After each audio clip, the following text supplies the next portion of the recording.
Subscribe to our channel by clicking the subscribe button. Click the bell button and enjoy the latest uploads from our channel. Fiona Goodall/Getty Images President Donald Trump, oddly, tweeted about breastfeeding and baby formula on Monday. The U.S. strongly supports breastfeeding, but we don't believe women should be denied access to formula, he wrote. Many women need this option because of malnutrition and poverty. Women's health clearly does not concern Trump.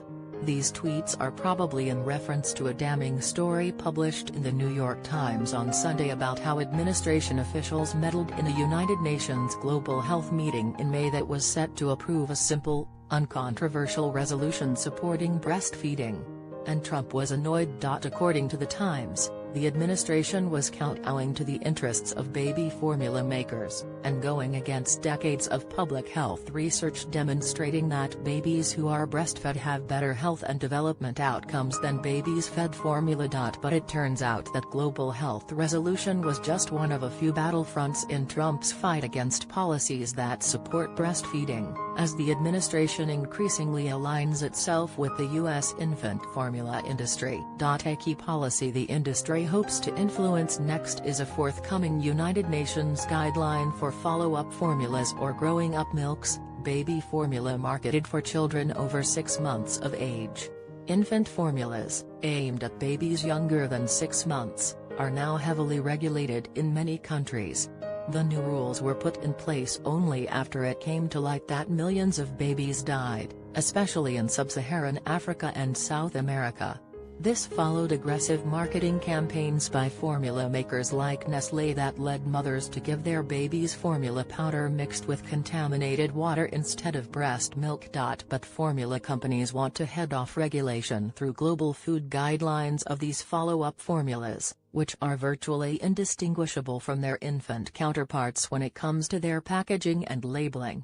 These products represent the fastest-growing category in the $70 billion baby formula market. Elizabeth Zahner/Helen Keller International because follow-up formula is promoted with labels that look similar to infant formula, which is specifically formulated to meet the needs of young babies. The marketing of these products contributes to parents misusing these products, leading to potential health risks in children, said Lucy Sullivan, the executive director of 1000 Days, a women and child nutrition nonprofit. We know there's a lot of consumer confusion about how to use these older infant formulas, and that confusion is purposeful on the part of companies, to get around restrictions countries have implemented. The UN group responsible for setting the standards on how countries should regulate food products, the Codex Alimentarius, hasn't yet decided whether follow-up formulas should be treated like infant formulas, as breast milk substitutes.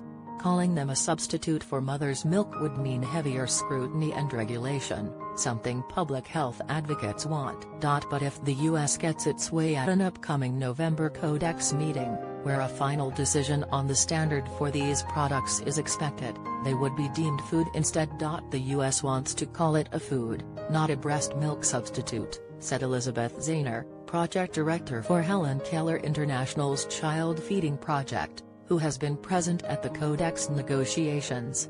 That will leave the door open for all countries to call these products as non-breast milk substitutes, so they will get advertised on TV, and they look just like the infant formula. In other words, these older infant formulas could be the loophole through which the baby formula makers repeat their dark history of misleading moms about the benefits of baby formula and undermining breastfeeding, leading them to abandon the practice early or altogether.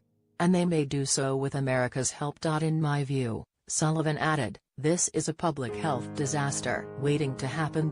Why health officials are adamant about promoting breastfeeding over formula. To understand why all this matters, let's step back a bit and talk about breastfeeding, and why it's so important for public health. The World Health Organization recommends that babies exclusively be breastfed, i.e., only consume their mother's milk for the first 6 months of life. After that, it suggests about another year and a half of partial breastfeeding along with baby food. So in total, according to the WHO, babies should be breastfed for about 2 years. The American Academy of Pediatrics recommends breastfeeding for a minimum of 12 months. Health organizations have long promoted more breastfeeding since science has revealed a range of health and social benefits. One of the undisputed health gains breastfeeding helps protect against a range of illnesses, including ear,